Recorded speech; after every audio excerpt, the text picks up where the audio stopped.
तो वो गाय कहने लगी, मैं दुखी इसलिए हूं क्योंकि संसार में जो कार्य गलत होता है, जो बुरा कर्म होता है, अधर्म हो रहा है, जितना हो रहा है ना उतना पृथ्वी पर हो रहा है।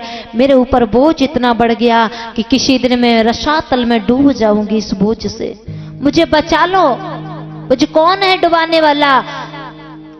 तो पृथ्वी ने एकदम से पीछे से नजर किया कि वो काला कलूटा चांडाल खड़ा है, वो है। कौन है ये? तब तक देखा कि धर्मराज भी आ गए हैं। धर्मराज कौन थे? कि बैल के रूप में आए हैं। कलयुग नहीं चाहता कि हमारे राज्य में कोई भी सत्य बोले, दया करे, दान करे, पवित्रता रहे। दान, दया, पवित्रता, सत्य, धर्म कुछ न चले हमारे युग में। इसलिए पवित्रता का भी, धर्म का भी, दया का भी, दान का भी तीनों पैर तोड़ दिए। धर्मराज के एक पैर बचा है, वो था दान का। सत्य, दया, धर्म तो चले गए, एक दान का पैर बचा है। धर्मराज रो रहे हैं बैल के रूप में। कलयुग ने उनके 3 पैरों को तोड़ दिया है।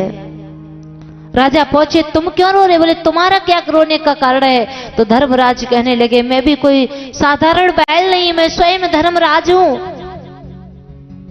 बोले दुखी होने का कारण क्या है? बोले क्या बताऊं भगवान, जिस दिन से ये कली आया है, ये कलयुग आया है, जगह जगह कलह फैल गई है, अधर्म का कार्य हो रहा है।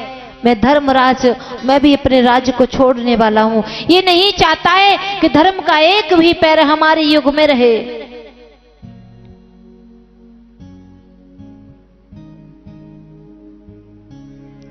हमने एक छोटी सी एक पंक्ति पढ़ी थी, हाई स्कूल की पुस्तक में लिखा था, धर्मम धक्का पापम पुंडम। ये कलयुग में आने वाला है। जो धर्म करेगा उसे धक्का मिलेगा, जो पाप करेगा उसे पुण्य मिलेगा। ये छोटी सी एक कविता वो आई थी पंक्ति, धर्मम धक्का पापम पुंडम।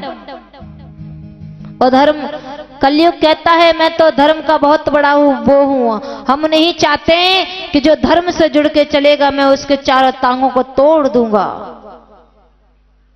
जो मेरा मित्र बन के रहेगा, जो कलह करेगा, कलेश करेगा, जगह जगह मैं उसका साथ दूंगा। और आजकल तुमने देखा होगा, जो धर्म करता है, पूजा पाठ इत्यादि धर्म के काम करता है इस दुनिया में, वही सबसे ज्यादा दुखी व्यक्ति है। और जो अधर्म के कार्य करते हैं वो सुखी हैं इस संसार में। क्यों?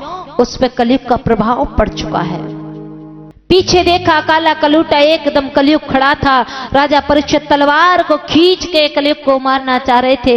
एकदम कलयुग ने आकर के राजा के चरणों को पकड़ लिया। परीक्षित जी को याद आ गया कि हमारे पूर्वजों ने कहा था कि शरण में आए व्यक्ति को छोड़ देना चाहिए। कलयुग कहने लगा, भगवान मुझे छोड़ दो, मुझसे गलती हो गई, अब हम तुम्हारे भक्तों के पास नहीं आएंगे, मुझे छोड़ दो। कलयुग कहने लगा, प्रभु मैंने क्या बुरा किया जो आप मुझे मारना चाह रहे हो? क्यों? ये संसार है, जो जैसा करेगा वो वैसा फल पाएगा। जो जैसा करेगा वैसा फल पाएगा। मैं क्या करने वाला? कुछ नहीं। कलयुग को मारना चाह रहे थे परीक्षित जी, लेकिन परीक्षित जी के शरणों में आकर के परीक्षित जी ने छोड़ दिया। कह दिया आप यहां से छोड़ के चले जाओ। बोले प्रभु कहां चले जाऊं? तो कलयुग एकदम परीक्षित जी से पूछने लगा, कोई ऐसी जगह बताइए ना जहां मैं रह सकूं।